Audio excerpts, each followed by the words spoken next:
آخر زمان پر بلند صلوات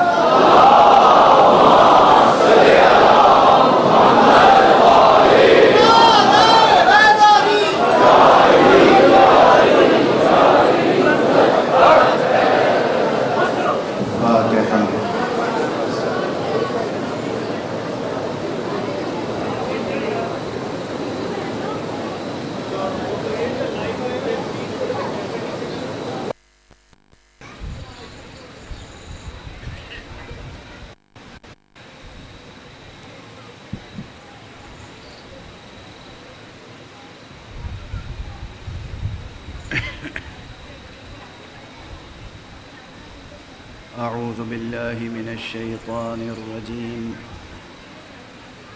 بسم الله الرحمن الرحيم. الحمد لله رب العالمين، والصلاة والسلام على أشرف الخلائق أجمعين، سيدنا وسيد الأولين والآخرين، حبيبنا وحبيب إله العالمين، إمام المرسلين وخاتم النبيين، أبي القاسم المصطفى محمد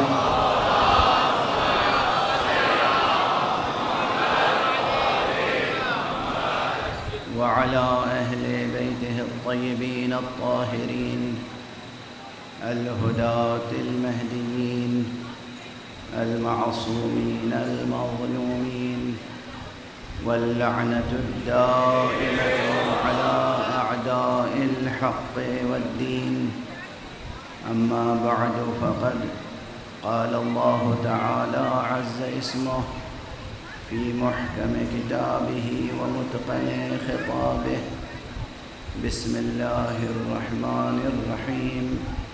إن الذين آمنوا وعملوا الصالحات سيجعل لهم الرحمن ودا. صدق الله العلي العظيم.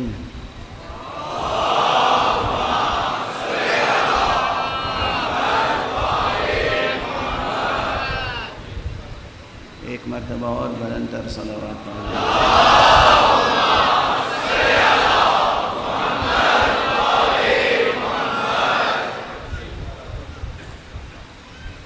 قرآن حکیم کے سورہ مبارکہ مریم کی ایک آیت میں نے آپ حضرات کی خدمت میں تلاوت کرنے کا شرف حاصل کیا ہے. گزشتہ شب کی مجلس جو ماڈل ٹاؤن میں گزارش کی تھی، اس میں بھی عنوان کلام یہی آیت تھی.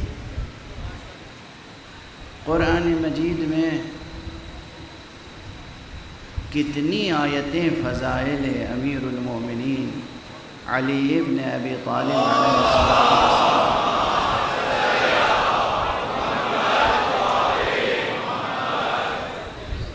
سے تعلق رکھتی ہیں، کتنی آیتیں آپ کی شان میں نازل ہوئی ہیں.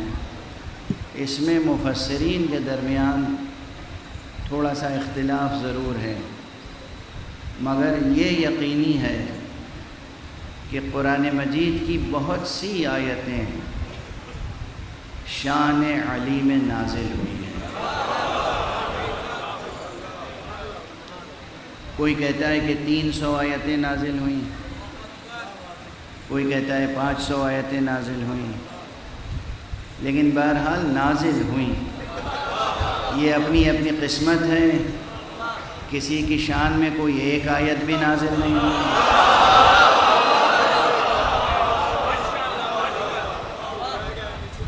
اور سیاسی نعروں کے طور پر بعد میں بہت سی روایتیں وضع کی گئی ہیں کہ فلاں کی شان میں یہ آیت ہے اور فلاں کی شان میں یہ آیت ہے، فلاں کی شان میں یہ آیت ہے.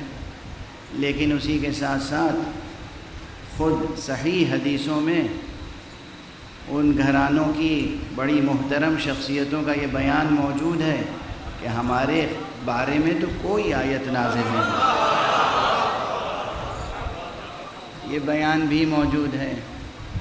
تو بہرحال یہ مسلم ہے کہ بطور خاص جناب امیر المومنین علی ابن ابی طالب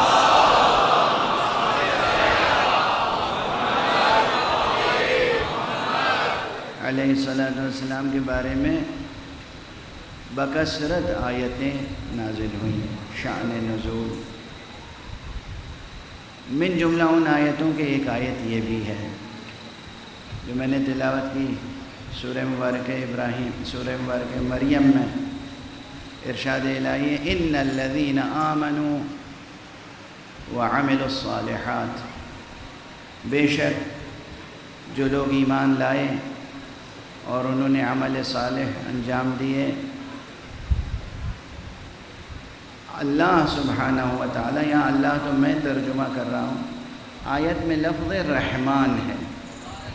سَيَجْعَلُ لَهُمُ الرَّحْمَنُ وُدًّا، وہ ذات رحمان ان کے لیے ایک عظیم مودت، ایک عظیم محبت کا سرچشمہ جاری فرمائے گا. اس آیت میں بہت سے بطون ہیں اور خود تفسیر میں بہت سے مراتب ہیں، مراحل ہیں. سادہ سا ترجمہ کر کے گزر جانے سے حق ادا نہیں ہوتا جب تک کہ اور بہت سے مباحث، یعنی بہت سی وہ ریسرچ سامنے نہ رکھی جائے کہ جو قرآن اور قرآنیات کے تعلق سے بزرگ علماء نے انجام دی ہیں. مثلا اب یہاں پر ایک مسئلہ یہ بھی ہے کہ یہ جو وعدہ الہی ہے کہ جو بھی ایمان لائے گا وہ اور عمل صالح بجا لائے گا، اس کے لیے حق سبحانہ و تعالی ایک عظیم محبت کا چشمہ لوگوں کے دلوں میں جاری کرے گا. اس میں پہلا کلمہ جو ہے ان الذین آمنوا، الذین جمع کے لیے آتا ہے، الذی واحد کے لیے آتا ہے. تو اس کو سہارا بنا کے لوگ کہتے ہیں کہ یہ کسی ایک شخص کے لیے نہیں ہے بلکہ یہ سب کے لیے ہے. لیکن وہ یہ نہیں جانتے کہ قرآن مجید کا ایک خاص اسلوب ہے. سب سے پہلی مثال تو اللہ نے اپنی ذات کے تعلق سے قائم کر دی ہے. وہ ایک ہے، واحد ہے، احد ہے، فرد ہے، صمد ہے. اس کی یکتائی اور اس کی وحدانیت پر کتنی دلیلیں ہیں اور کتنا زور دیا گیا ہے، مگر وہ ایک ہوتے ہوئے اپنے لیے جمع کی لفظیں استعمال کرتا ہے. انا نحن نحیی الموتى، ہم ہیں ہم جو مردوں کو زندہ کرتے ہیں.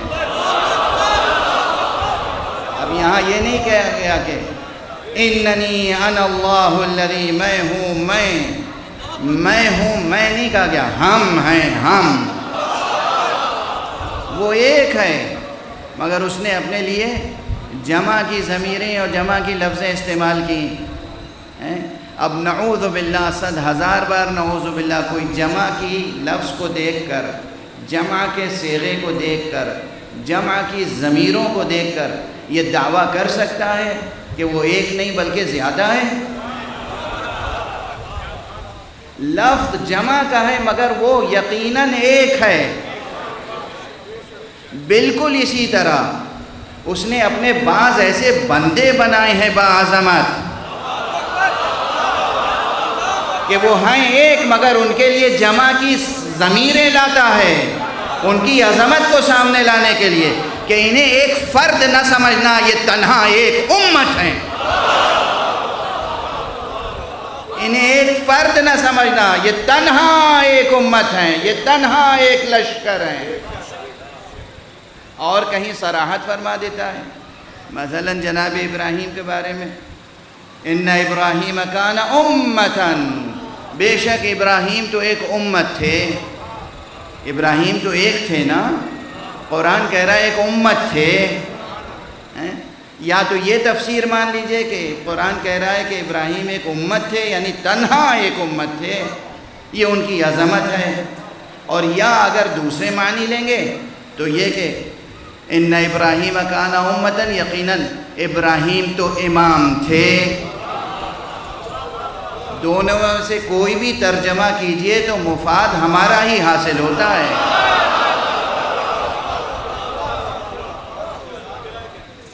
چونکہ لفظ امت کا ترجمہ بعض جلیل القدر علماء نے امام سے کیا ہے۔ اسی طرح جو آیہ ولایت ہے وہاں بھی الذین ہے، انما ولیکم اللہ ورسولہ والذین آمنوا الذین یقیمون الصلاة ویؤتون الزکاة وہم راکعون۔ الذین ہی ہے مگر مراد ایک ذات ہے۔ جس طرح وہاں الذین سے مراد ایک ذات ہے، ویسے ہی یہاں ان الذین آمنوا وعملوا الصالحات سیجعل لهم الرحمن ودا۔ وہ جو ایمان لانے والے ہیں، جو عمل صالح بجا لانے والے ہیں، عن قریب، اب میں نے عن قریب کا اضافہ کیا، یعنی عن قریب سے مراد پھر اور وضاحت کروں کہ میرے ذہن میں کیا ہے اور کیا استفادہ کیا ہے میں نے ایسے، یعنی اسی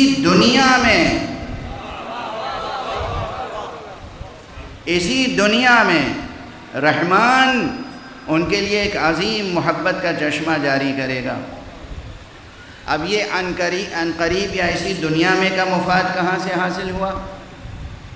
دو نکات پیش نظر رکھیں تو بات بہت آسان ہو جائے گی۔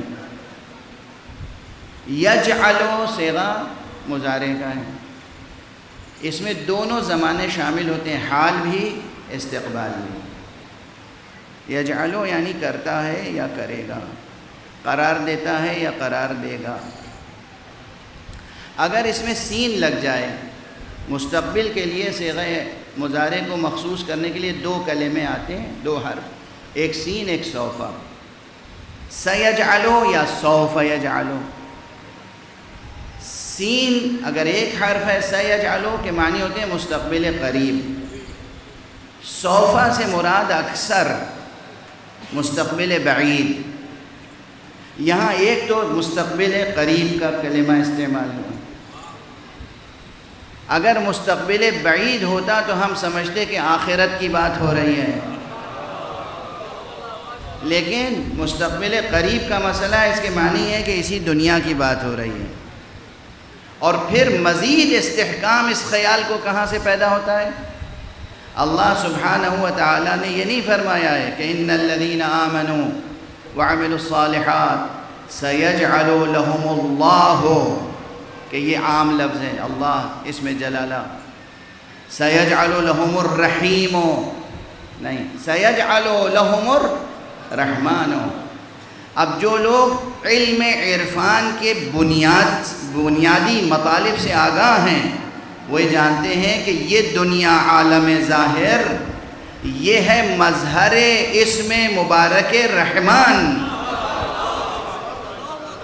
آخرت ہے مظہر اسم مبارک رحیم۔ اگر اسم مبارک رحمان استعمال ہو رہا ہے اور سیجعلو کا صیغہ آ رہا ہے تو یہ اس مضمون کو تقویت پہنچاتا ہے کہ پروردگار آخرت میں نہیں، آخرت میں تو کیا کیا مرتبے ہوں گے علی کے، دنیا دیکھتی رہے گی، دنیا دیکھے گی کہ یہاں غدیر کے منبر کا جو مولا ہے وہ وہاں بھی اس کی مولائی کی شان کیا ہوگی۔ لیکن اس دنیا میں بھی حق سبحانہ و تعالیٰ نے کہا یہیں اسی دنیا میں ہم اپنے اس بندے کے لیے جو ایمان لانے والا ہے، جو عمل صالح بجا لانے والا ہے، لوگوں کے دلوں میں محبت کا، عشق کا ایک چشمہ جاری کر دیں گے۔ یہاں تک بات پہنچ گئی، آپ حضرات بیدار ہیں ماشاءاللہ، اور ایک بلندر صلوات پڑھ دیجیے گا۔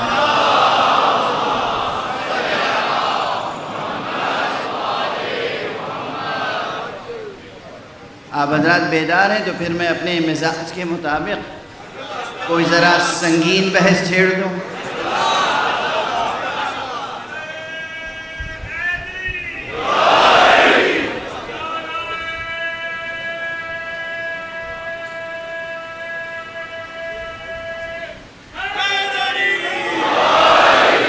جزاکم اللہ۔ دیکھیے یہ جو میرا اسلوب ہے اور طریقہ کار ہے یہ ایک حسن ظن پر بھی قائم ہے اور حسن نیت پر بھی۔ حسن نیت میری طرف سے اور حسن ظن آپ کی نسبت سے۔ عموماً یہ روش چل پڑی تھی کہ ممبروں سے حکیمانہ، فلسفیانہ یا گہری عمیق علمی بحثیں نہیں پیش کی جاتی تھی کہ یہ عوام الناس ہیں، ان کے سامنے کیا بیان کریں۔ مگر اس فقیر نے اس روش کو قبول نہیں کیا، اس لیے کہ پہلی بات تو یہ ہے کہ جو فرش اعضاء پر آ جائے وہ عوام الناس میں نہیں رہتا۔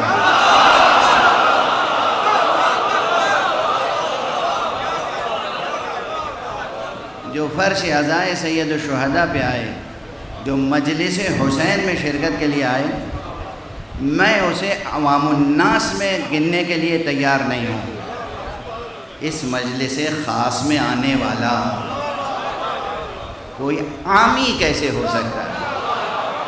ہاں یہ ضرور ہے کہ جو آ گیا ہمیں اس کا احترام بھی لازم ہے، اور اگر عرفاً وہ اہل علم میں سے نہیں ہے، جانتے ہیں کوئی پروفیسر ہے، کوئی سائنٹسٹ ہے، کوئی جج ہے، کوئی قانون داں ہے، کوئی عالم دین ہے، کوئی طالب علم ہے، کوئی مزدور ہے، کھیتوں میں کام کرنے والے مزدور ہیں، بازاروں میں کام کرنے والے معمولی کام کرنے والے حضرات ہیں، یہ ہیں انہوں نے جا کر رسمی تعلیم حاصل نہیں کی، لیکن وہ کون سی کشش ہے جو انہیں لے کے اس مسجد میں، اس مجلس میں لائی؟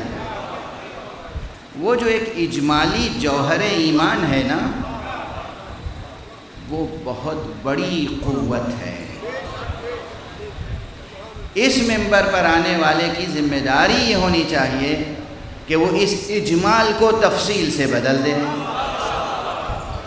وہ ایسی گفتگو کرے کہ وہ شمع اور فروزاں ہو جائے۔ تو اس لیے میں آپ حضرات سے حسن ظن رکھتا ہوں، اور اپنی ذات سے تو کوئی ایسا حسن ظن نہیں ہے، لیکن اس ممبر سے مجھے حسن ظن ہے کہ اس ممبر کی نسبت کس سے ہے۔ اس دنیا میں، اس عالم میں تمام حرمتیں نسبت سے قائم ہوتی ہیں۔ حرمتیں، قداست، عظمت نسبتوں سے قائم ہوتی ہے۔ کس کی نسبت کس سے ہے؟ وہی مشہور شعر علامہ اقبال کا، اسی کو آپ یاد کر لیں، دوہرا لیں۔ کی وفا تو نے محمد سے تو ہم تیرے ہیں۔ یہ کیا ہے؟ نسبت ہی تو ہے۔ سرکار رسالت مآب صلی اللہ علیہ وآلہ وسلم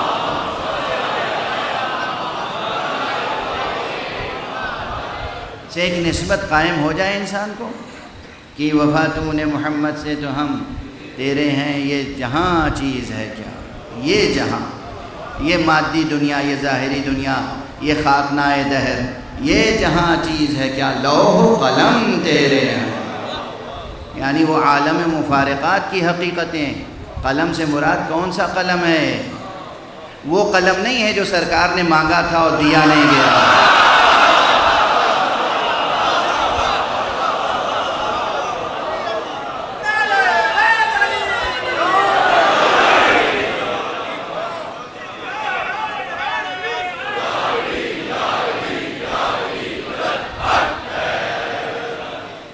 یہ وہ قلم نہیں ہے جو آپ نے طلب کیا دیا نہیں گیا، یہ وہ قلم ہے جو آپ سے کبھی جدا نہیں ہوا۔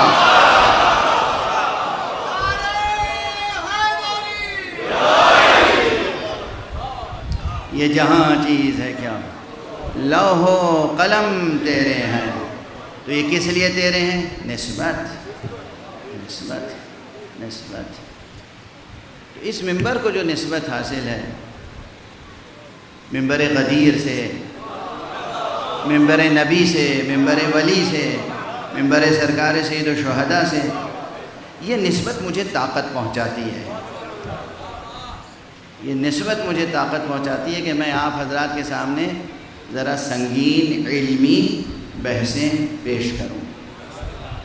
اگر کل کی تقریر اذہان عالیہ میں محفوظ ہے، آپ کے ذہنوں میں ہے، تو میں عرض کروں گا کہ اس آیت میں جو ہماری اور آپ کی زندگی سے مربوط ایک بہت بڑی بات ہے وہ یہ ہے کہ بہرحال ایمان اور عمل صالح دونوں کی عظمتیں اگر نگاہ میں ہوں، کل عرض کر چکا ہوں کہ ایمان کی عظمت بہت زیادہ ہے، ایمان باللہ، اس کی عظمت، اہمیت، قدر و قیمت، ارزش، ویلیو بہت زیادہ ہے۔ یہ ایمان ایک طرف، عمل صالح ایک طرف۔ خود عمل صالح کی قدر و قیمت بہت ہے، کل مثالیں عرض کر چکا ہوں، آج دہراؤں گا نہیں۔ ایمان اور عمل صالح ایک طرف، اس کی جزا میں، اس کے انعام میں پروردگار کیا دے رہا ہے؟ ود، یعنی حب۔ یہاں اس فرق کو، اس بحث کو چھیڑنے کی گنجائش نہیں ہے کہ حب میں اور ود میں کیا فرق ہے، فرق ہے، لیکن یہاں پر ود سے مراد وہی ہے جو میں عرض کر چکا کہ محبت ہے، محبت کا وہ چشمہ جو حق سبحانہ و تعالیٰ کی طرف سے انسان کے قلب میں جاری ہو جاتا ہے، جو انسان کے پورے طرز حیات کو ایک بلند تر محبت کے آداب میں ڈھال دیتا ہے۔ میرے جملے یاد رکھیے گا، اس میں بہت بڑی بحث سمٹی ہوئی ہے کہ وہ محبت کا چشمہ، اس خاص محبت کا چشمہ جاری ہوتا ہے جو انسان کے پورے وجود کو، اس کے اخلاق، اس کے عادات، اس کے اطوار، اس کے کردار کو، اس کی گفتار کو، اس کی رفتار کو ایک خاص محبت کے سانچے میں ڈھال دیتی ہے، وہ محبت۔ اچھا، یہ استفادہ جو میں نے کیا تو اس کے بعد اب بحثیں قائم کرنا چاہتا ہوں۔ اصل جس چیز کی طرف آپ کی توجہ دلانی ہے وہ یہ کہ یہ ود، اچھا یہاں پر یہ بھی بریکٹ میں عرض کر دوں کہ ود الگ ہے، ود الگ ہے۔ واو کے اوپر زبر کے ساتھ ود جو ہے یہ ایک بت کا نام ہے، قرآن مجید میں ابھی آیا ہے وَدًّا وَسُوَاعًا۔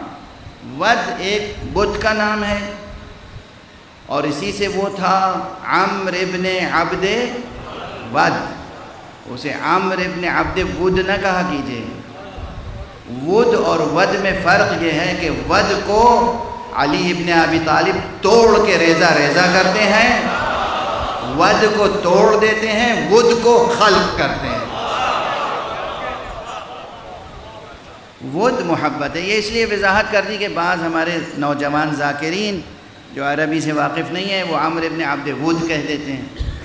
عبد ود نہ کہیے، عبد ود ہے وہ، ٹھیک ہے نا؟ جس کو میدان خندق میں امیر المومنین علیہ الصلاۃ والسلام نے جہنم کی آخری خندق میں بھیجا تھا، وہ عمرو ابن عبد ود ہے۔ اور یہاں جو بحث ہے وہ ود ہے، اب تو نہیں بھولیں گے، بالکل مکتبی انداز سے گفتگو ہو گئی۔ یہ ود ہے، ایک خاص محبت۔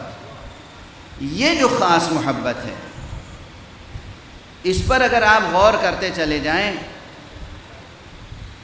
تو آپ کو وہ دولت مل جائے گی جسے دولت بیدار اخلاق توحیدی کہتے ہیں۔ یہ ترکیب یاد رکھیے گا۔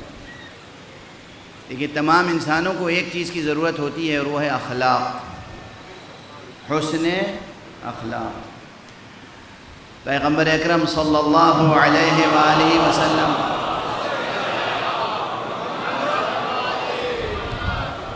کی بہت سی حدیثیں ہیں، ائمہ اطہار سے بہت سی حدیثیں، جس کا خلاصہ یہ ہے، مضمون یہ ہے اس میں کہ حسن اخلاق ہی دین ہے۔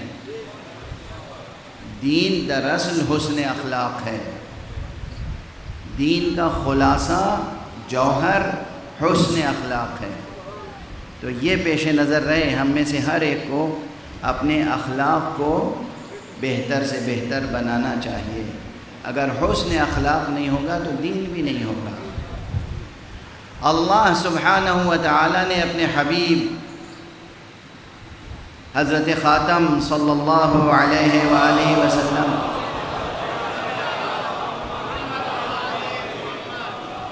کی مدح و ستائش جو فرمائی ہے، اور اللہ نے جو نعتیں لکھی ہیں قرآن مجید میں، اس میں ایک عظیم نعت یہی ہے سورہ مبارکہ قلم میں، اِنَّكَ لَعَلَىٰ خُلُقٍ عَظِيمٍ، بے شک آپ تو خلق عظیم کے درجے پر فائز ہیں۔ تو اگر وہ خلق عظیم کے درجے پر فائز ہیں تو ہمیں بھی حسن اخلاق کے مراتب پر فائز ہونا چاہیے اگر ان کا امتی رہنا ہے۔ یہ جو اخلاق ہیں، تو علم اخلاق میں جب آپ پڑھیں گے، علم اخلاق کے نام پہ لکھی جانے والی کتابیں، اس میں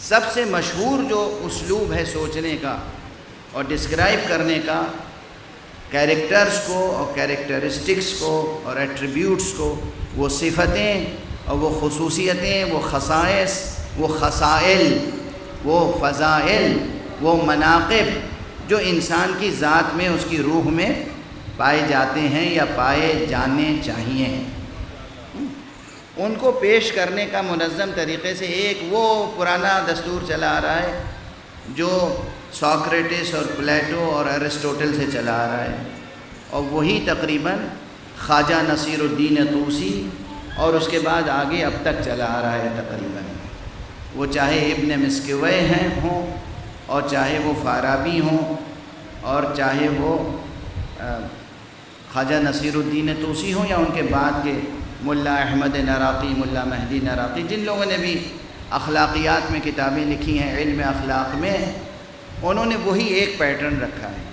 اس میں انسان کے نفس کے اندر پائی جانے والی قوتوں کو ڈسکرائب کرتے ہیں پہلے، کہ انسان میں قوت وہ پائی جاتی ہے جو قوت قدسیہ ہے، ایک وہ ہے جو قوت شہوانیہ ہے، ایک قوت غضبیہ ہے، وغیرہ وغیرہ، اور انہی قوتوں کے مقابلے میں صفات کو معین کرتے ہیں، اور بنیادی طور پر 3 صفتیں پیش کرتے ہیں: حکمت، شجاعت، حکمت، شجاعت اور عفت، حکمت، شجاعت اور عفت، اور ان تینوں کا حد اعتدال پر ہونا عدالت ہے۔ تو اس طرح چوتھی صفت عدالت ہے۔ یہ چلا آ رہا ہے سلسلہ، لیکن یہ سلسلہ اپنی جگہ بہت کچھ ڈسکرائب کرتا ہے، اس سے بھی بہت فائدہ ہوتا ہے، لیکن خود ان تینوں میں حکمت، شجاعت، عفت، ان تینوں میں یا عدالت بھی شامل ہے، ان چاروں عناصر میں قدر مشترک کیا ہے؟ اس کائنات میں جتنی چیزیں ہیں، توحیدی دیدگاہ یہ ہے، توحیدی ویژن یہ ہوتا ہے کہ ہر کثرت میں وحدت تلاش کرو۔ جوانان عزیز، بطور خاص ہر کثرت میں کہیں نہ کہیں وحدت پوشیدہ ہوگی۔ آپ اپنے کو دیکھیں، ویسے آپ کتنا بڑا عالم کثیر ہیں، یہ سر کے بال ہی گنتے رہیے تو گن نہیں پائیں گے، تو گنتی کے حساب سے بہت سی چیزیں ہیں نا سر کے اوپر، پھر بھویں ہیں، ان کے بال گنیے، پلکیں ہیں، محاسن ہیں آپ کے، پرانے لوگ محاسن کہتے تھے، اب داڑھی کہتے ہیں، ہے نا، یہ محاسن ہیں اس کے بعد، اور اس کے بعد پیشانی ہے، سر ہے، زبان ہے، لب ہیں، بینی ہے، یہ بینی ہم لوگ کہتے تھے ممبر پہ، اب ناک کہتے ہیں، ناک کہہ لیجیے، کوئی برا لفظ نہیں ہے، وہ ہم لوگوں کا ذوق ایسا ہے کہ وہ بینی کہنے کے عادی ہیں۔ دندان ہیں، زبان ہے، سر تا قدم، الگ الگ گنیے تو کتنے اعضاء ہیں، استخوان، یہ ہڈیاں کتنی ہیں، آپ کے قفس میں، سینے کے قفس میں، اس صندوق میں کتنے اعضاء ہیں، دل ہے، پھیپھڑے ہیں، جگر ہے، گردے ہیں، کیا کیا ہے، تو گنتے چلے جائیے تو ایک عالم کثرت ہے نا، مگر اللہ نے اس عالم کثرت کو بنایا ایسا ہے کہ آپ ایک وحدت نظر آتے ہیں۔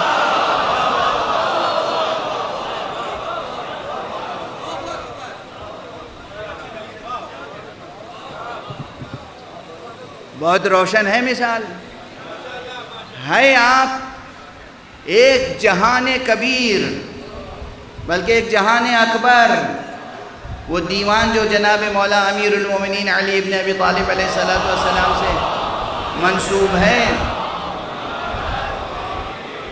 اس میں ایک قطعہ ہے اور اس میں ایک شعر یہ ہے، 4 ابیات کا قطعہ ہے، قطعہ، لیکن اس میں ایک شعر ایسا ہے جو بہت مشہور ہے، میں بھی آپ کے سامنے کبھی پڑھ چکا ہوں گا 8-10 برس پہلے، کہ اتزعم انک جرم صغیر وفیک انطوی العالم الاکبر، کیا تم اپنے آپ کو ایک چھوٹا سا مادی جرم سمجھتے ہو؟ جرم نہیں کہہ رہا ہوں، جرم، ایک چھوٹا سا جسم سمجھتے ہو اپنے کو، ایک حقیر سا وجود سمجھتے ہو اپنے کو مادی؟ تمہارے اندر تو عالم اکبر پوشیدہ ہے۔ ہر انسان کو اس کی عظمت یاد دلائی ہے امیر المومنین علیہ السلام نے۔ انبیاء اللہ کی طرف سے اور ائمہ اللہ کی طرف سے اور اولیاء اللہ کے جو ہوتے ہیں، ان سب کا ایک ہی مشن ہوتا ہے کہ انسان کو اس کی عظمت عطا کی جائے۔ آپ حقیر نہیں ہیں، آپ ذلیل نہیں ہیں، آپ بہت عزیز ہیں اور آپ بہت عظیم ہیں۔ بار بار اس سفر میں کہہ رہا ہوں کہ ایک مرد مومن کی حرمت اللہ کی نگاہ میں خانہ کعبہ سے بڑھ کر ہوتی ہے۔ یہ سبق سن کے بھلا نہ دیا کیجئے، اپنی عظمت بھی یاد رکھیے اور دوسروں کی بھی۔ جب بھی کسی پر غصہ آئے تو حد میں غصے کا اظہار کیجئے گا، اس کی تحقیر، تذلیل، توہین، اس کا حق اللہ نے آپ کو نہیں دیا۔ ایک دوسرے کا احترام کریں، ایک دوسرے کا احترام کریں آپس میں۔ بہرحال تو آپ کی مثال اگر سامنے رہی کہ آپ کے اندر ایک عالم اکبر پوشیدہ ہے اور بظاہر ایک بڑی کثرت ہے جو ایک وحدت نظر آتی ہے، تو جس طرح یہ خلق آپ کی، ظاہری خلقت آپ کی یہ کثرت ہے اس میں لیکن وحدت نظر آتی ہے، اسی طرح اس کے اندر، اس ہارڈ ویئر کے اندر جو سافٹ ویئر ہے، وہ جو پروگرام اخلاقی آپ کی فطرت میں ودیعت کیا گیا ہے، اس میں بھی کثرت ہے صفات کی۔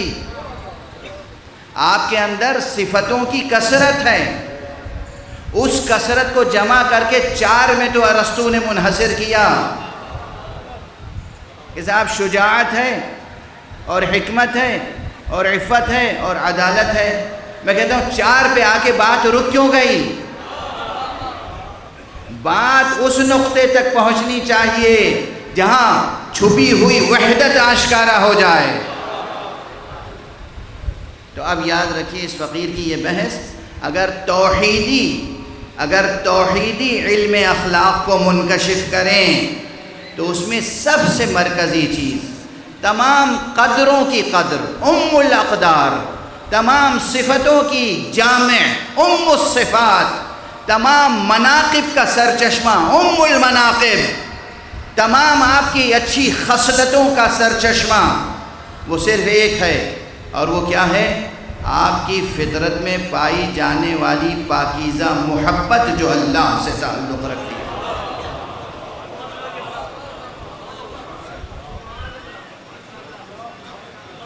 محبت، اب سمجھ میں آئی محبت کی قدر و قیمت؟ اکثر عرض کر دیتا ہوں کہ لوگ ہر زبان پہ محبت کا لفظ تو آتا ہے، مگر لاکھوں میں کوئی ایک محبت کے معنی جانتا ہو تو مقام شکر ہے۔ نہیں جانتے لوگ، جانے کس چیز کو محبت کہتے ہیں۔ محبت اس مادی جسم کی ایک مخصوص کیفیت کا نام نہیں ہے، محبت اس جسم کی کشش کا نام نہیں ہے، محبت ایک نوری حقیقت ہے، محبت نور ہے، اور محبت اللہ سبحانہ و تعالی نے آپ کی فطرت میں ودیعت کی ہے۔ یہ نور آپ کی فطرت میں موجود ہے، جو نور صرف آپ کو حق سبحانہ و تعالی سے ملاتا ہے۔ اللہ سے جو رشتہ مخلوق کا قائم ہوتا ہے وہ غلامی کی بنیاد پر نہیں، جبر کی بنیاد پر نہیں، قہر کی بنیاد پر نہیں، وہ صرف اور صرف محبت کی بنیاد پر قائم۔ اور وہ محبت پہلے سے آپ کی فطرت میں نہفتہ و پوشیدہ ہے، وہ محبت کہیں بازار سے نہیں ملتی ہے،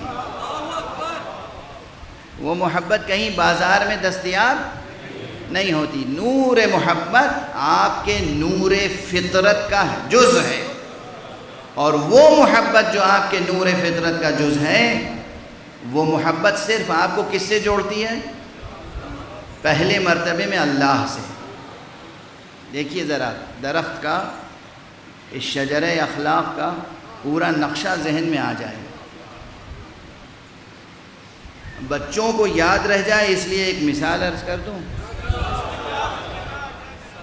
بہت پہلے جب میں بھی بچہ تھا تو مجھے شوق ہوا بوٹینیکل گارڈن دیکھنے کا۔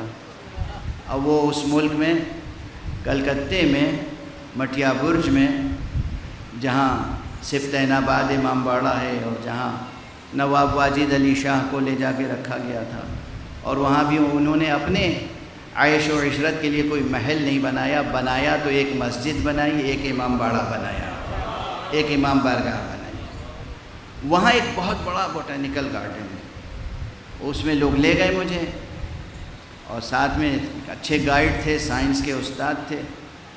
وہ ایک درخت کے نیچے لے گئے اور کہا کہ یہ درخت اتنا بڑا ہے اور اس کی شاخیں اوپر سے دوبارہ زمین میں جا کے بالکل جڑ کی مانند ہو گئی ہیں، دور تک پھیلا ہوا یہ درخت۔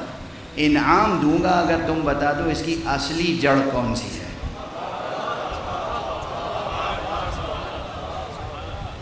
بہت بڑا درخت، یعنی میں کیا عرض کروں کہ اس کا ڈائمیٹر کتنا تھا، کہاں تک پھیلا ہوا تھا۔ ہرا بھرا درخت، بہت مضبوط، اور اس کی ہر شاخ جو زمین میں پیوست ہو گئی تھی، وہ خود بجائے خود لگتا تھا کہ یہی اصل درخت ہے۔ تو صورتحال آپ کی یقیناً ایک جڑ ہے وہاں پر، کوئی باقی سب شاخیں ہیں،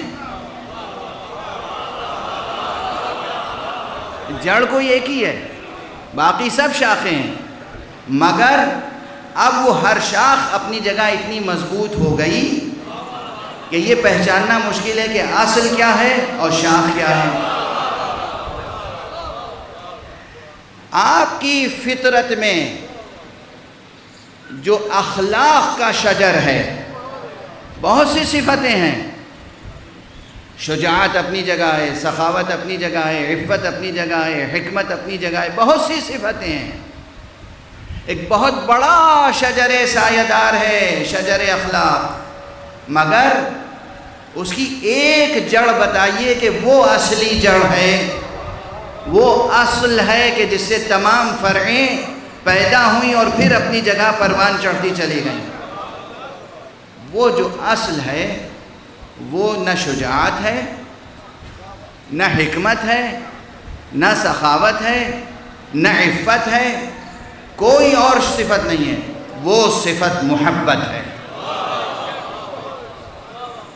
سوچتے رہیے گا اس پر، خوب سوچئے گا، خوب غور کیجئے گا، سائیکالوجی کی روشنی میں، علم نفسیات کی روشنی میں، وہ جو ہمارے ہاں حوزے میں پڑھایا جاتا ہے علم النفس کی روشنی میں۔ علم نفسیات الگ ہے، علم النفس الگ ہے۔ یہ خیال ہے نا، کبھی عرض ضرور کیا ہوگا میں نے کہ نفسیات کا علم جو ہے وہ صرف ہمارے ذہن کی بیماریوں کا علم ہے۔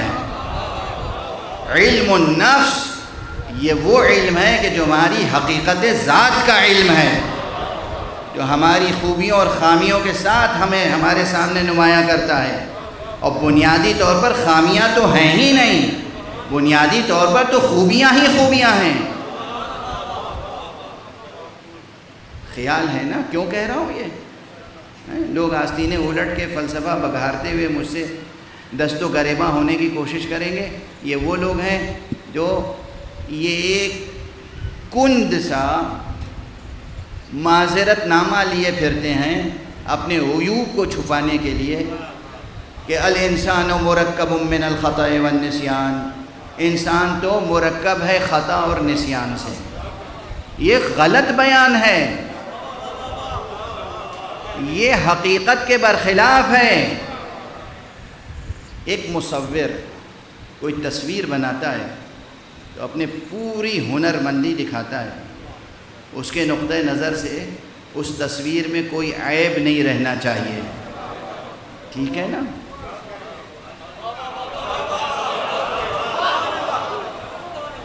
آپ میں سے کوئی شخص، کوئی آرکیٹیکٹ ہے، وہ گھر بناتا ہے، محل بناتا ہے، مسجد بناتا ہے، قلعہ بناتا ہے، کچھ بناتا ہے، اپنے اعتبار سے وہ کوشش کرتا ہے کہ کوئی عیب نہ باقی رہے،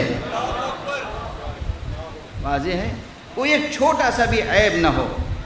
ہمارا اور آپ کا اور ہماری فطرت کا بنانے والا پروردگار ہے کہ جو معصوم ہے، جو عالم ہے، حکیم ہے، قادر ہے، ممکن کیسے ہے کہ وہ کوئی چیز بنائے اور پہلے ہی سے بنیادی طور پر اس میں خامیاں پائی جائیں؟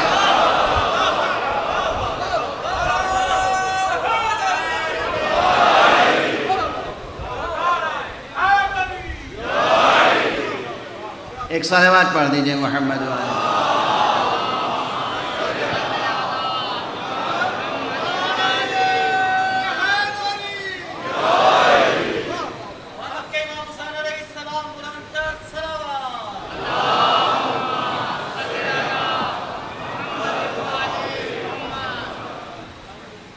توجہ برقرار ہے؟ اس بحث میں کتنے مطالب ہیں، اس بحث میں کتنی گہرائی ہے، اور یہ بحث ایک ایک فرد کی زندگی سے جڑی ہوئی ہے۔ آپ ہرگز یہ نہ سوچیں میرے اندر کتنی خامیاں خرابیاں ہیں، آج سے سوچنے کا انداز بدل دینا۔ کبھی ڈپریشن قریب نہیں آئے گا، کبھی بزدلی پیدا نہیں ہوگی، کبھی حرمہ نصیبی کا احساس نہیں ہوگا۔ اب یہ نہ سوچنا میرے اندر خامیاں کتنی ہیں، یہ ڈھونڈ ڈھونڈ کے نکالنا میرے اندر خوبیاں کتنی ہیں۔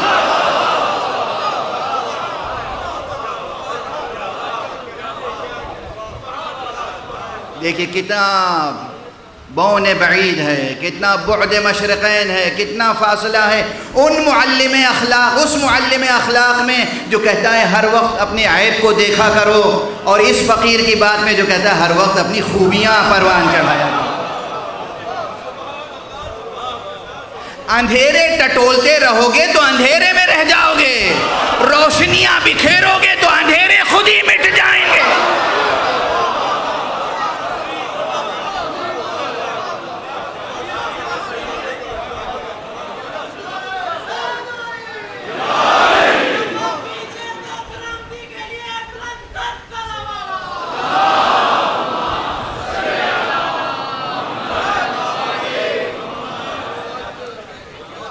آج سے سوچ بدلنی چاہیے۔ مجلس میں آئے ہو جو سوچ لے کے وہ چھوڑ دو، مجلس سے جاؤ۔ حسین کی مجلس ہے، علی کی مجلس ہے، اہل بیت کی مجلس ہے، قرآن کی مجلس ہے۔ سوچ بدل جائے، ایک انقلاب آ جائے۔ اپنی کمزوریاں نہ ڈھونڈو، اپنے اندر چھپی ہوئی اچھائیاں ڈھونڈو، اسے پروان چڑھاؤ۔ یہ دیکھو اللہ نے میرے اندر کیا کیا خوبیاں دی ہیں، کیا قوتیں دی ہیں، کیا فیکلٹیز ہیں، کیا خصائل ہیں۔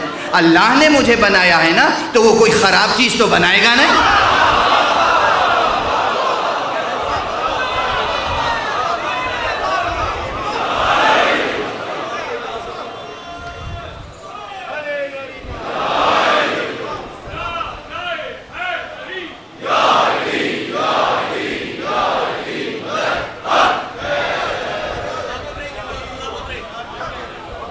بہت سے جوان مایوس ہو جاتے ہیں، خودکشی کر لیتے ہیں، ڈپریشن میں جاتے ہیں، خودکشی کر لیتے ہیں۔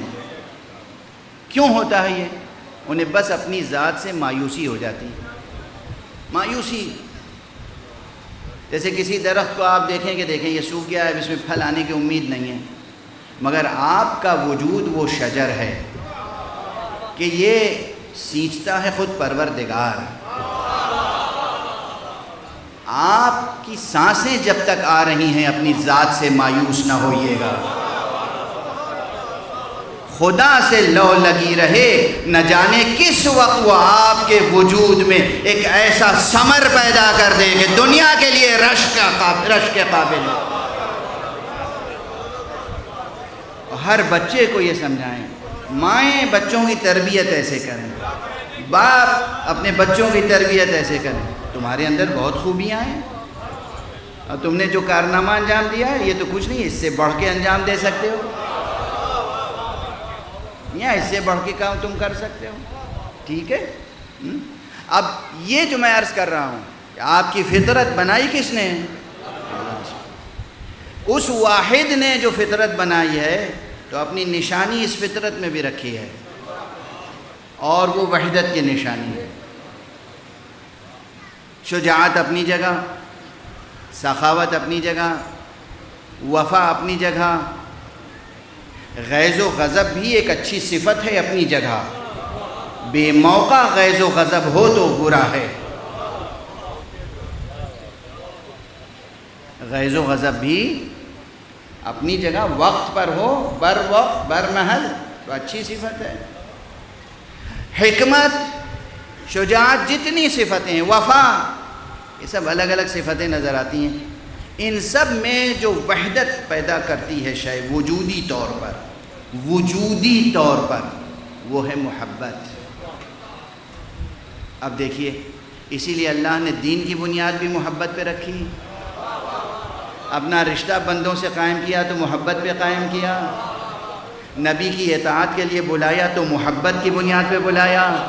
اہل بیت کی قدر شناسی کے لیے بلایا تو محبت کی بنیاد پہ بلایا. اپنی بندگی کا انعام دیا تو محبت. دیکھ رہے ہیں کہ دین کیسی محبت کی دعوت دیتا ہے. بعض لوگ اپنے کو روشن فکر کہتے ہیں اور بہت اسکالر اور عالم اور دین کی برائیاں کرتے ہیں. دین پڑھا کب آپ نے اور سمجھا کتنا آپ نے؟ کتنا سمجھا، کتنا پڑھا، قرآن مجید کے متون میں عمق میں کتنا اترے. یہ قرآن مجید ہے جو آپ کی فطرت میں پوشیدہ جوہر محبت کی قدر و قیمت آشکارا کر رہا ہے. محبت.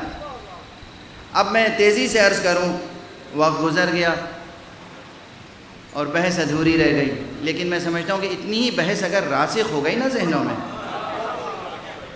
تو دیکھیے آپ کی، ہماری، چھوٹے بڑے سب کے نفس کی تربیت میں کام آئے گی. ہمیں نفرت کے بیج نہیں بونے ہیں. اپنے دل میں جب بھی کسی سے نفرت محسوس کیجئے تو ایک لا حول ضرور پڑھیے. لا حول ولا قوت الا باللہ. نفرتوں کو دل میں جگہ نہ دیجئے، محبتوں کو پروان چڑھائیے. اور یہ محبت جتنی خالص ہوگی، پہلے مرحلے میں جو فطرت میں چھپی ہوئی محبت ہے، یہ انسان کو صرف جوڑتی ہے حق سے، اللہ سے. یہ یاد رکھیے، یہ بڑی بحث ہے، یہ بڑی بحث ہے جو عرض کر رہا ہوں. جو فطرت میں پوشیدہ نور محبت ہے، یہ انسان کو جوڑتا ہے براہ راست حق سے، پہلے مرتبے میں، پہلے مرحلے میں، پہلے مرتبے میں، پہلی منزل میں. اگلی منزل میں وہاں سے دوبارہ خلق سے جوڑتا ہے. یعنی آپ کا قلب جڑا ہوا ہے حق سے اور حق کی خاطر خلق سے جڑا ہوا ہے. ہم رسول کی اطاعت کرتے ہیں اس لیے کہ اللہ نے رسول بھیجا ہے. چونکہ اللہ نے رسول بھیجا، اللہ کا بھیجا ہوا رسول ہے تو اس سے محبت کریں گے، عشق کریں گے، جانے ساری کریں گے. خود مل کے الیکشن کر کے نبی نہیں بنا سکتے.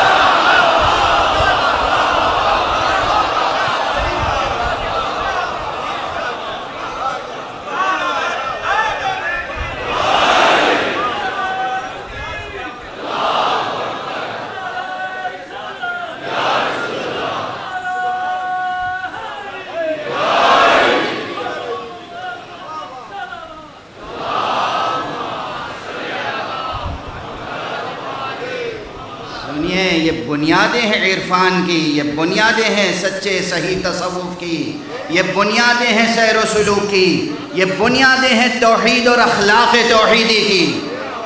ہماری آپ کی فطرت میں فطرت میں، فطرت سلیمہ میں جو جوہر محبت ہے، جو نور محبت ہے، پہلے مرحلے میں وہ آپ کو جوڑتا ہے نور اس سے کہ جس نے اعلان کیا ہے اللہ نور السماوات والارض، اللہ ہی آسمانوں اور زمینوں کا نور ہے، اس سے جوڑتا ہے، اس کی نسبت سے پھر ہر ایک سے جوڑتا ہے۔ رسول اللہ نے بھیجا، ہمارے لیے قابل تعظیم، واجب التعظیم۔ امام اللہ نے مقرر کیا تو واجب التعظیم، مقدس، محترم، اس کی حرمت ہے۔ ہم مل کے کسی کو بھی بنا لیں، اس کی کیا حرمت ہے؟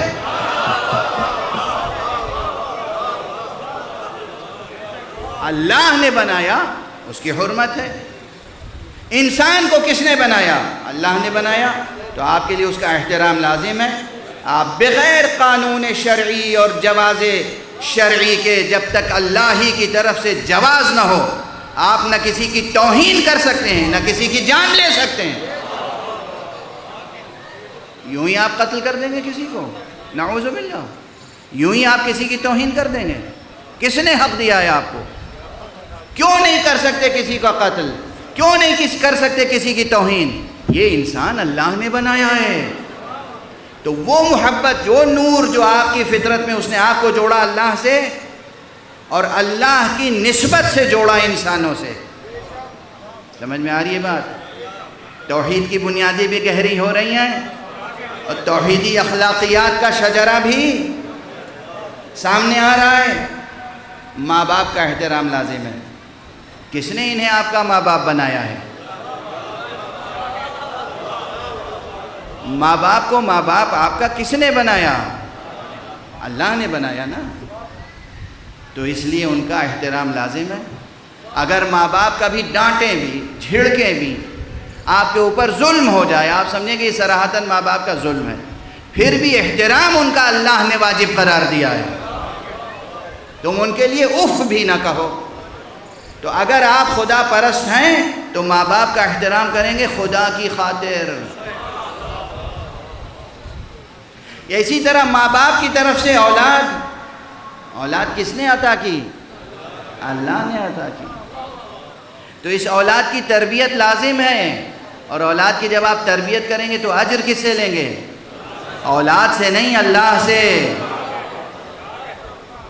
اگر اجر کی تمنا اولاد سے کی تو یہ درست نہیں ہے۔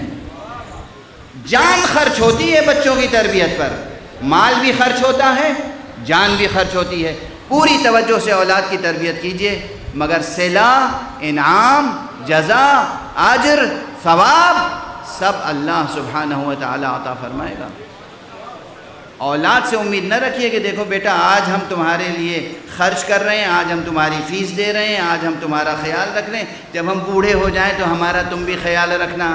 یہ بہت پست طبیعت کی بات ہے، یہ بہت پست نظریہ ہے، یہ حقیقی نظریہ نہیں ہے۔ ہم نے اپنی آنکھوں سے کتنے دیکھے ہیں کہ لائق سمجھتے تھے جن بچوں کو، وہ دور بیٹھے ہوئے ہیں، ماں باپ کی کوئی توجہ نہیں کر رہے ہیں، اور جب آخری وقت آیا تو دوسروں نے، اللہ نے دوسروں کے ذریعے سے مدد کی۔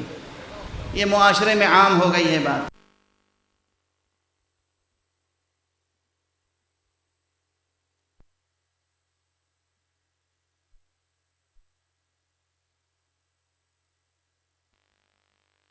اللہ سے جوڑتا ہے، وہ اللہ کی تمام خلقت سے حسب حیثیت جوڑتا ہے، یعنی جس کا جتنا رتبہ ہے فطرت میں اس کو وہی رتبہ ملتا ہے۔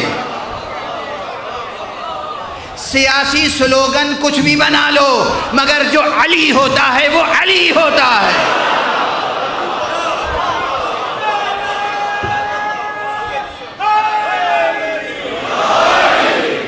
جو بلند ہوتا ہے وہ بلند ہوتا ہے، جو پست ہوتا ہے وہ پست ہوتا ہے۔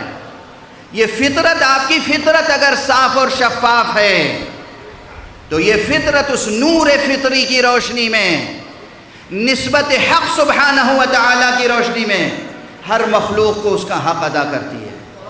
یہ فطرت باپ کو باپ سمجھنا، ماں کو ماں سمجھنا، بیٹے کو بیٹا سمجھنا، بیٹی کو بیٹی سمجھنا، بیوی کو بیوی سمجھنا، شوہر کو شوہر سمجھنا، پڑوس کو پڑوس سمجھنا، انسان کو انسان سمجھنا، حیوان کو حیوان سمجھنا، اور حیوان سمجھ کے بھی اس پر ظلم نہ کرنا، زمین کو جماعت سمجھ پر بھی زمین پر بھی ظلم نہ کرنا، زمین پر بھی ظلم نہ کرنا۔ مجھے تو بعض مواقع پر وہ لوگ جو ملک چلاتے ہیں، مملکتیں چلاتے ہیں، ان سے یہ کہنا پڑتا ہے کہ ملک کی آسائش اس طرح ہونی چاہیے۔ ایک شاعر نے 2 مصرے کیا عظیم کہے ہیں، اردو کا ایک شاعر ہے، مگر وہ کہہ گیا ہے کہ ہرا شجر نہ سہی خشک گھاس رہنے دے، ہرا شجر نہ سہی خشک گھاس رہنے دے، زمیں کے جسم پر کوئی لباس رہنے دے۔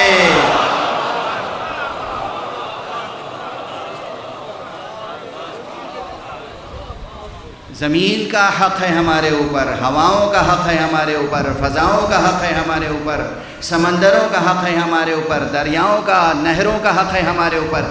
کسی چیز کو آلودہ کرنا اسلام نے نہیں سکھایا۔ گندگی، آلودگی، اسلام میں اس کا کوئی مقام نہیں ہے۔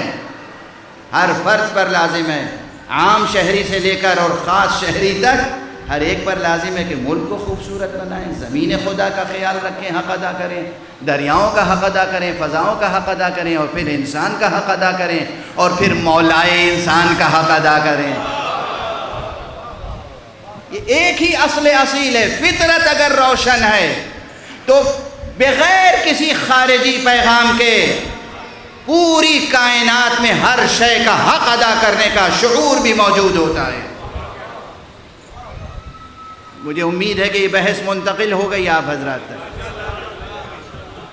اب بس چند جملے اور عرض کروں گا۔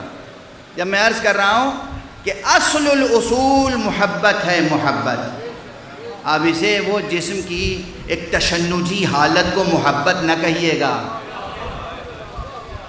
وہ محبت نہیں ہے، وہ محبت نہیں ہے، وہ غریزہ انسانی میں سے ایک غریزہ ہے، وہ محبت نہیں ہے۔ محبت ایک نور ہے، محبت مادی حقیقت نہیں ہے، محبت ایک نور ہے، ایک مجرد نور جو آپ کو اللہ سے جوڑتی ہے۔ یہ محبت، یہ نور اللہ سے جوڑتا ہے، اور پھر اللہ کی نسبت سے، یعنی یہاں پر میں عرفا کی ایک اصطلاح کو اپنے انداز سے استعمال کر رہا ہوں کہ جب فطرت آپ کی اپنی فطری نور کی روشنی میں آپ کی ذات کو ملاتی ہے ذات حق سے، تو یہ ہے قوس صعود، یہ خود ایک قوس صعود ہے۔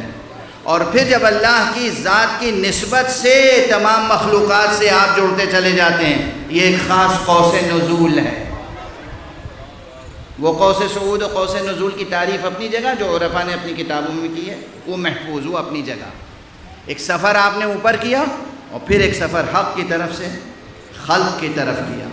واضح ہو رہی ہے بات؟ جو اس سفر کو اس طرح انجام دیتے ہیں ان کی شان ہی کچھ اور ہوتی ہے، ان کی شان ہی کچھ اور ہوتی ہے۔ اور اب یہاں ٹھہر کر ایک بس اب اشارہ ہی کر 2-3 لفظیں ہیں۔ میں نے کہا جتنے اخلاقی صفات ہیں، شجاعت الگ، وفا الگ، سخاوت الگ، حکمت الگ، ان سب میں جو ام الاقدار ہے، ایک وہ حقیقت نوریہ، وہ نوری حقیقت جس سے یہ سب انوار صفات پیدا ہوئے، وہ ہے کیا؟ محبت۔ تو نسبت کیا ہے؟ حکمت کسے کہتے ہیں؟ حقیقت میں معشوق کو پہچاننے کا نام حکمت ہے۔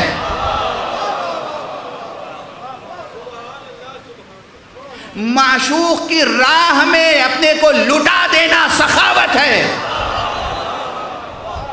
معشوق سے عہد وفا نبھانا، عہد محبت کا نبھانا وفا ہے۔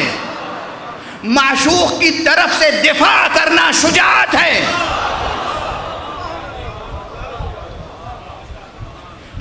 معشوق کی مرضی کے خلاف کچھ نہ کرنا عفت ہے۔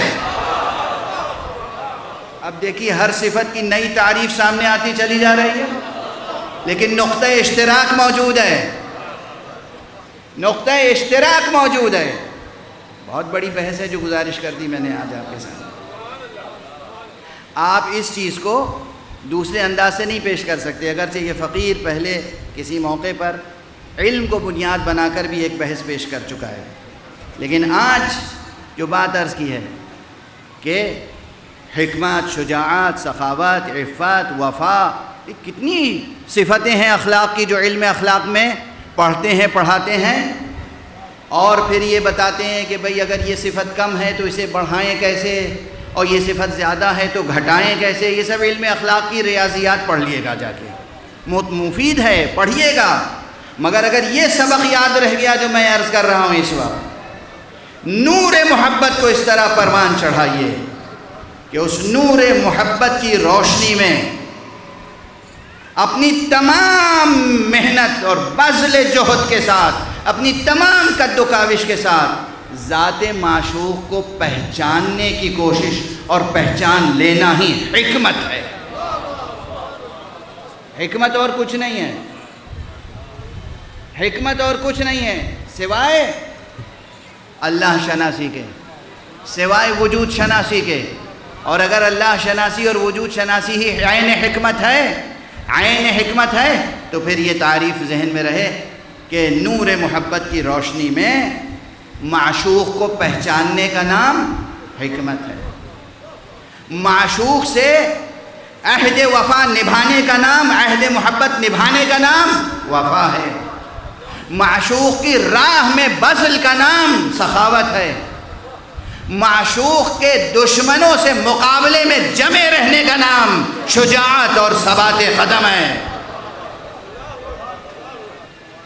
اور کچھ بھی کریں اگر یہ مرکزی چیز محفوظ ہے تو پھر ذات معشوق سے غفلت کبھی نہیں ہوگی. گھمسان کی جنگ ہو رہی ہو، تلواروں سے تلواریں ٹکرا رہی ہوں، مگر جب وقت آئے گا معشوق کو یاد کرنے کا تو میدان جنگ میں بھی علی ابن ابی طالب نماز پڑھتے ہوئے نظر آئیں گے.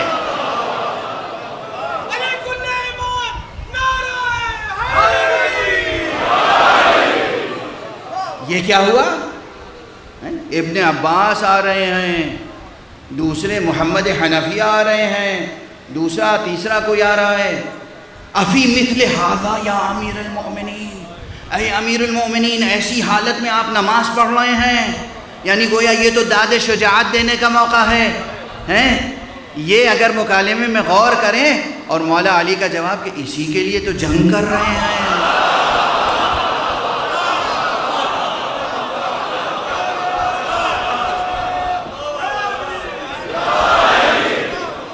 معشوق حقیقی کے دشمنوں سے مقابلہ ہے اور معشوق ہی کو بھول جائیں.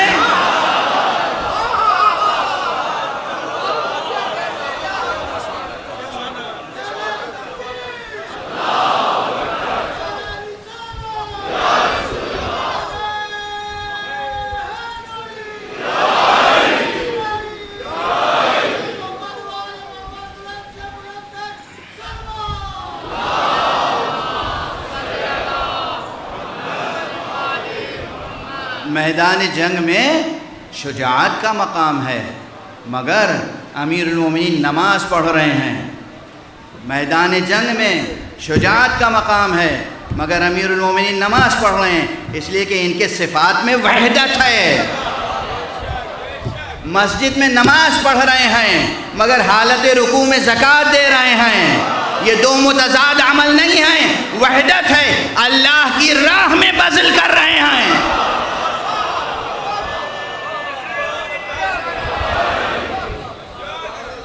وحدت ہے، صفات میں وحدت، عالم صفات میں وحدت، عالم صفات میں وحدت. اگر اس بحث کو جاری رکھوں تو غالباً ابھی کئی گھنٹے گفتگو ہو سکتی ہے صرف مثالیں کردار معصوم سے، مگر اب طاقت نہیں ہے. اشارے کر دیے میں نے، اشارے کر دیے آپ کی خدمت میں. سخاوت الگ صفت سمجھی جاتی ہے نا، لیکن سخاوت کر رہے ہیں کہاں؟ حالت رکوع میں نماز پڑھ رہے ہیں. جو لوگ توحید توحید توحید صرف لفظ دہراتے ہیں اور توحید کی حقیقت سے واقف نہیں ہیں، وہ اعتراض کرتے ہیں بھلا نماز میں زکوٰۃ دینے کا کوئی محل ہے؟ آپ کو کیا معلوم کہ کس عمل کا کیا محل ہے؟ آپ کا بھی کوئی محل اعراب ہے؟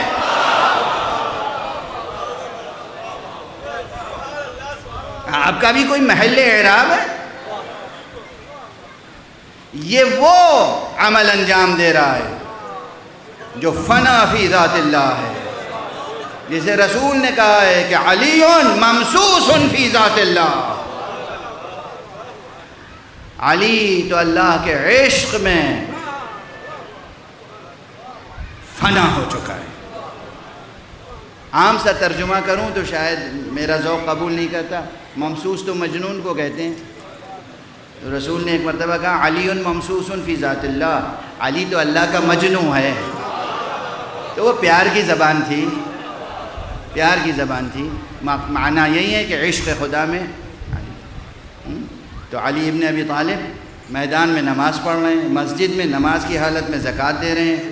ایک بات اور کہتے ہیں لوگ کہ صاحب شجاعت اور سخاوت بھی ایک جگہ نہیں ہوتی، کبھی کہتے ہیں عبادت اور سخاوت ایک جگہ نہیں ہوتی، کبھی کہتے ہیں شجاعت اور سخاوت ایک جگہ نہیں ہوتی۔ ہم نے وہ بھی دیکھا، میدان جنگ میں علی جنگ فرما رہے ہیں، ایک دشمن آ گیا، یا علی ہم نے سنا ہے کہ آپ سے کبھی بھی کوئی سوال کرے تو آپ رد نہیں کرتے۔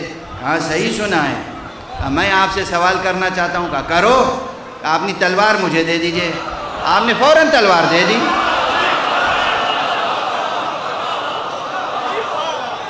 اب ایک ہاتھ میں اس کی اپنی تلوار، ایک ہاتھ میں مولا علی کی تلوار۔ اب وہ کہتا ہے آپ کو اب مجھ سے کون بچانے والا ہے؟ آپ نے فرمایا وہی جس نے اب تک تجھ کو مجھ سے بچا کے رکھا۔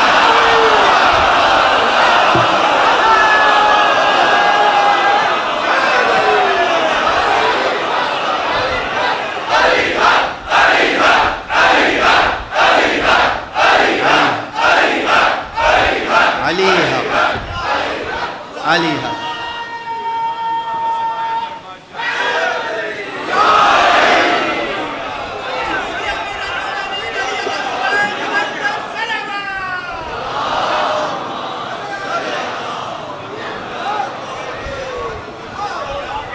وہی جس نے اب تک تجھ کو مجھ سے بچایا، وہی مجھے بچانے والا ہے۔ تلوار سے تو جسم کٹتا ہے، علی کے جملوں سے دل کی سیاہی کٹتی ہے۔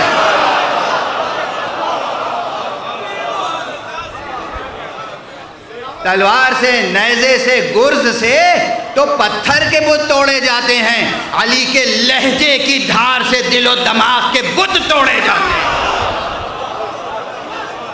اس نے فوراً اپنی تلوار بھی قدموں پہ رکھی، آقا کی بھی تلوار قدموں پہ رکھی، کہا اشہد ان لا الہ الا اللہ واشہد ان محمد رسول اللہ۔ بتائیے اسلام تلوار سے پھیلا یا علی کی توحید پرستی سے؟ اسلام تلوار سے پھیلا یا امیر المومنین علی ابن ابی طالب علیہ السلام کی خلق خدا پر شفقت سے؟ کیسے پھیلا اسلام؟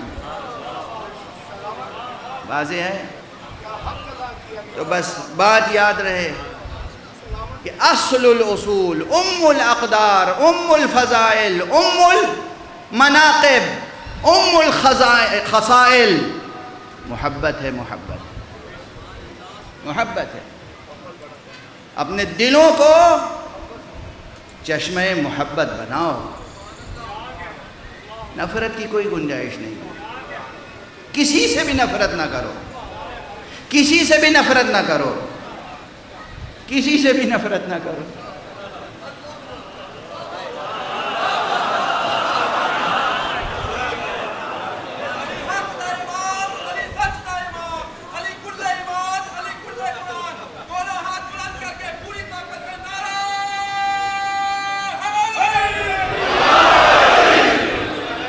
ہماری آپ کی ذمہ داری نفرت کرنا نہیں، محبت کے ساتھ تربیت کرنا ہے۔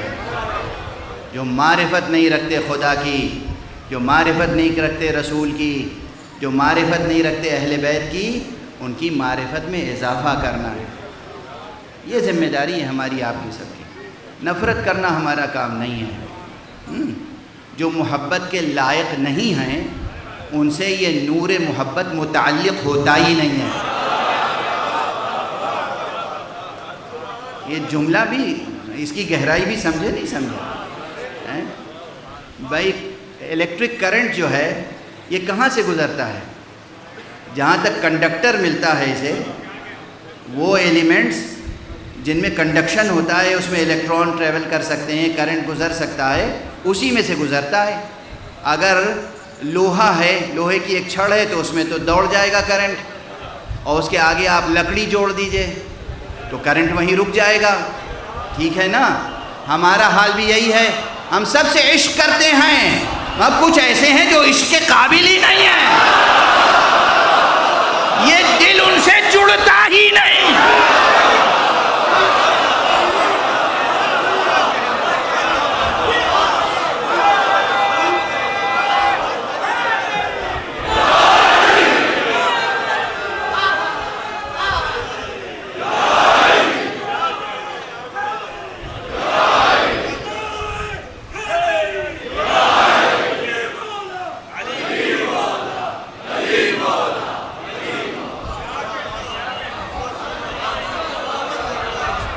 دیکھیے پوری بحث بالکل منسجم ہے یا نہیں؟ دل میں جو اصلی فطری محبت ہے، نور محبت ہے، سب سے پہلے جوڑتی ہے کس سے؟ اللہ سے، پھر اللہ کی نسبت سے جوڑتی ہے تمام خلق سے، اور اسی خلق میں اگر کوئی ایسا ہو جو اللہ ہی سے دشمنی لے لے، اب یہ محبت اس سے جڑے گی تو نہ ہم اللہ کے دشمنوں سے محبت کر سکتے ہیں، نہ رسول کے دشمنوں سے محبت کر سکتے ہیں، نہ اہل بیت رسول کے دشمنوں سے محبت کر سکتے ہیں۔ یہ بوجھ ہمارے اوپر نہ ڈالا جائے۔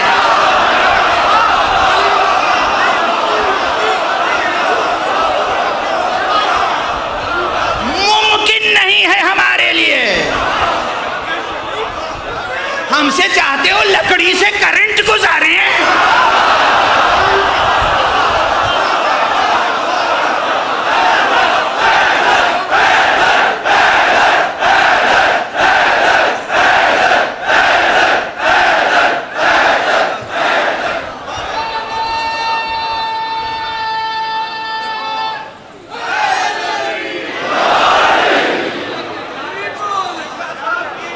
جو وفاداران خدا اور رسول ہیں، ہمارے دل میں ان کا عشق کیسا ہے؟ ابو ذر کا نام لے لو، دیکھو مجمع کی کیفیت کیا ہے۔ سلمان کا نام لو ہمارے سامنے، پھر دیکھو ہم سے محبت کا جذبہ کیا ہوتا ہے۔ عمار یاسر کا تذکرہ کرو، حذیفہ یمانی کا تذکرہ کرو، مقداد کا تذکرہ کرو نا ان کا تذکرہ جو فنا تھے خدا کی اور خدا کے رسول کی محبت میں۔ ان کا تذکرہ نہ کرو جو رسول کو تنہا چھوڑ کے فرار کر جاؤ۔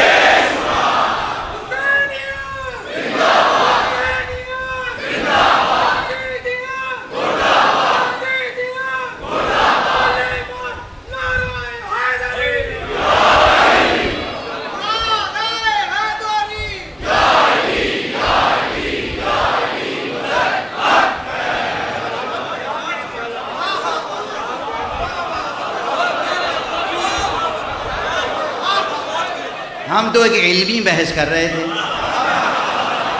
ہم تو اپنی آپ کی نفس کی تربیت کی بات کر رہے تھے، مگر کوئی علمی بحث اور کوئی تربیتی بحث ختم ہی نہیں ہو سکتی جب تک کہ باب علم تک پہنچ نہ جائے،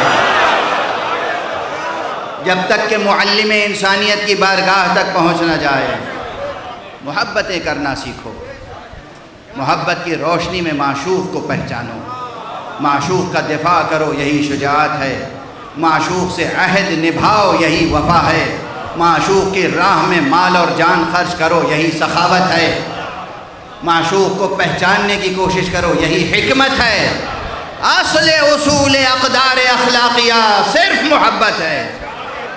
اسی لیے محبت پہلے خلق کر دی دل میں، خلق کی، اور پھر حق سبحانہ و تعالیٰ کو علم تھا کہ یہ انسان ہے، بہرحال انسان کا وجود سطح وجودی کے لحاظ سے کمزور ہے، تو یہ دنیا میں جا کے دار غفلت میں کھو جائے گا، خاک نائے دہر کی خاک اڑ اڑ کے اس کے چشمے پر بیٹھتی چلی جائے گی، تو چشمے کے اندر جو آب حیات ہے وہ چھپ جائے گا۔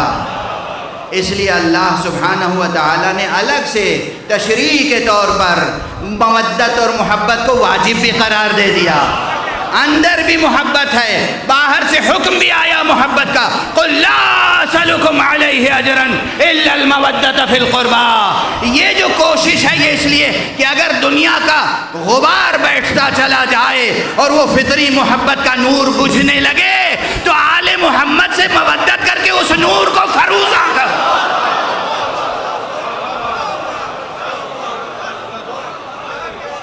اس نور کو درخشندگی بخشو، اس شمع کی لو کو اور بڑھاؤ، اپنے ذرہ نادیدہ کو آفتاب بناؤ۔ یہ ہے قرآن۔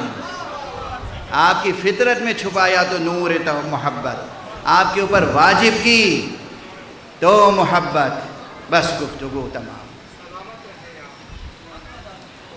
جو اللہ کے وفادار نہیں ہیں ہم ان سے محبت نہیں کر سکتے، اور جو اللہ والے ہیں ہم ان کا دامن نہیں چھوڑ سکتے۔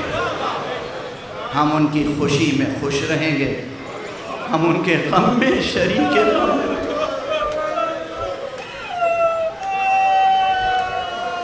ہم ان کے غم میں شریک غم رہیں گے۔ غم بھی کیسا غم، اللہ اکبر، غم بھی کیسا غم، اللہ اکبر، کربلا۔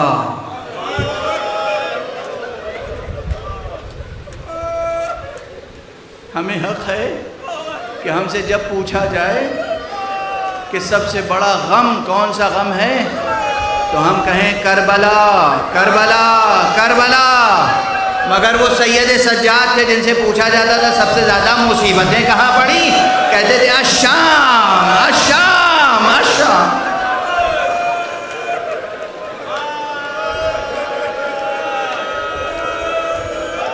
بس مجلس تمام ہو گئی۔ ہم کیسے بھلا سکتے ہیں اس غم کو، ہم کیسے بھلا سکتے ہیں اس غم کو؟ بس چند فقرے، طاقت ختم ہو چکی ہے، آپ کی آوازیں بلند ہیں، آنکھوں سے آنسو ابل رہے ہیں۔ میرا ذکر مصائب کا مقصد بس یہ ہوتا ہے کہ دل میں درد تازہ رہے، احساس غم بیدار رہے، ہوش مندی کے ساتھ دل میں یاد حسین زندہ رہے، غم حسین زندہ رہے۔ اس لیے بس چند جملے کافی ہوتے ہیں۔ یوں بھی ایام ازاں ہیں، تمام ممبروں سے مصائب بیان ہو رہے ہیں، میں بس چند فقرے عرض کروں گا۔ کیسے ہم اس غم کو بھلا دیں جس غم میں سید سجاد نے زندگی بھر گریا، زندگی بھر، یعنی سن 61 ہجری میں واقع کربلا رونما ہوا، اور سن 94 یا 95 ہجری میں ہمارے چوتھے امام، امام زین العابدین کی شہادت ہوئی ہے۔ اس پورے عرصے میں آقا کوئی ایک وقت بھی نہیں ایسا ہوتا تھا جب آپ کے سامنے کھانا یا پانی لایا جائے اور آپ گریہ نہ کریں۔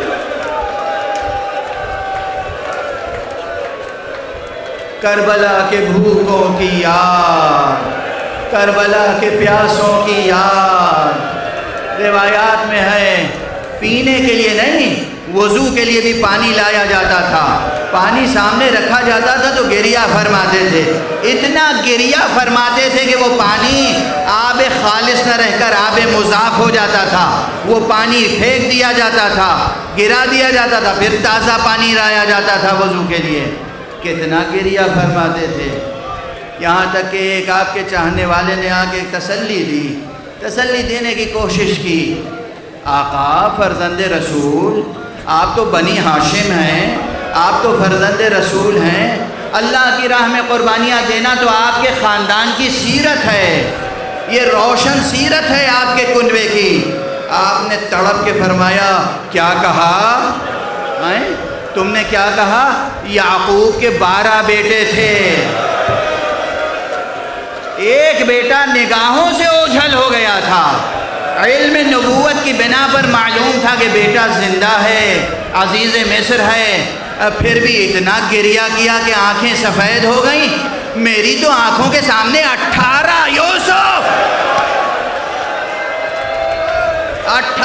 رش کے یوسف ذبح کر دیے گئے، خاک و خون میں غلطہ ہو گئے۔ چاہنے والے نے پھر ایک جرأت کی، ایک ہمت کی، میں کہتا ہوں ایک جسارت کی، اور پھر امام کو سمجھانے کی کوشش کی۔ ایک عام انسان اور کیا کر سکتا تھا؟ آقا آپ کے خاندان میں بہرحال یہ سیرت رہی ہے کہ اللہ کی راہ میں شہادتیں دی جاتی رہیں۔ امام نے پھر پلٹ کے جواب دیا، تم نے پھر بھی انصاف نہیں کیا۔ ارے یہی سیرت ہے نا خاندان کی کہ ہم اللہ کی راہ میں جان دیتے ہیں، مگر ماں بہنوں کا بے ردا، اسیری کی حالت میں رسن بستہ دیار بدیار پھرایا جانا، زندانوں میں رکھا جانا، دربار شام میں لے جایا جانا، یہ ہمارے خاندان کی میراث ہے۔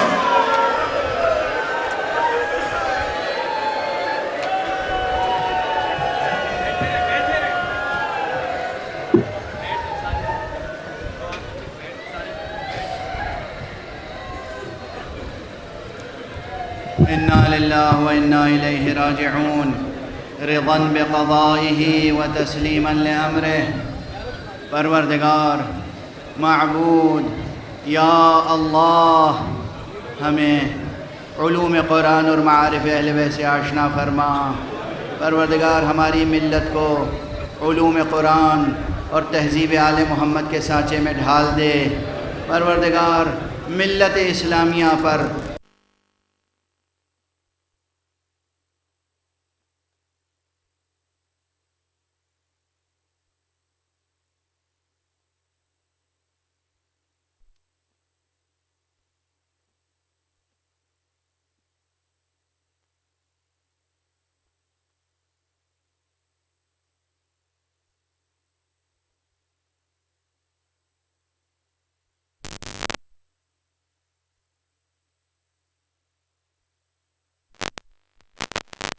کی حفاظت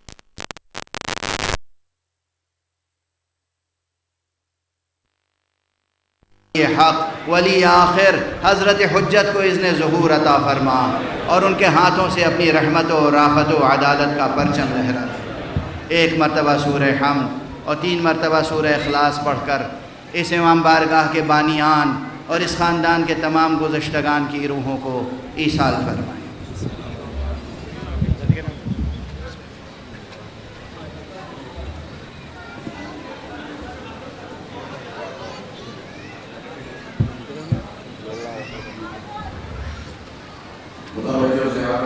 السلام علیکم یا رسول اللہ، السلام علیکم یا نبی اللہ، السلام علیکم یا باعث الہدی، السلام علیکم یا جد الحسن والحسین، السلام علیکم یا رسول الثقلین، السلام علیکم ورحمۃ اللہ وبرکاتہ۔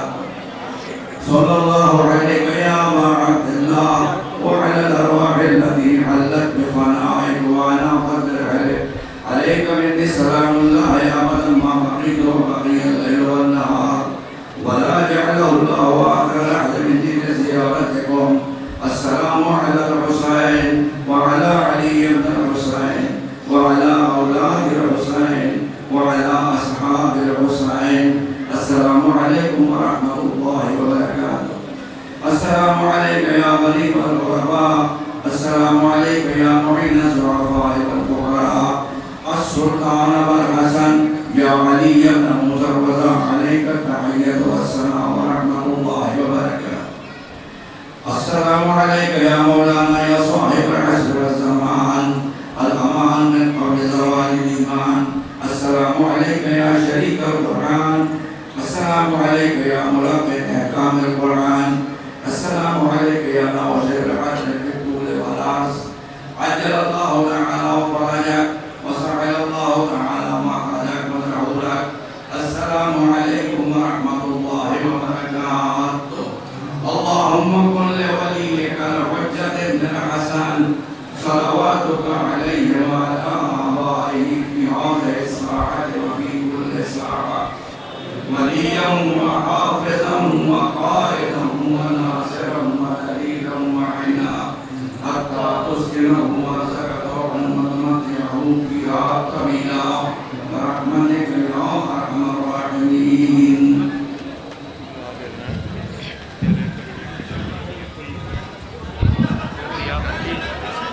ایک سیکنڈ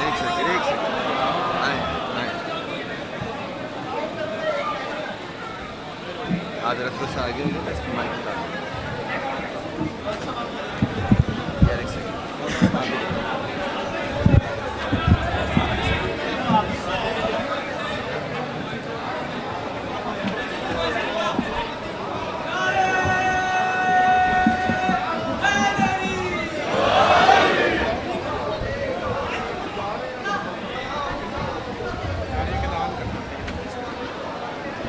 میرا تو نہیں مائک ہے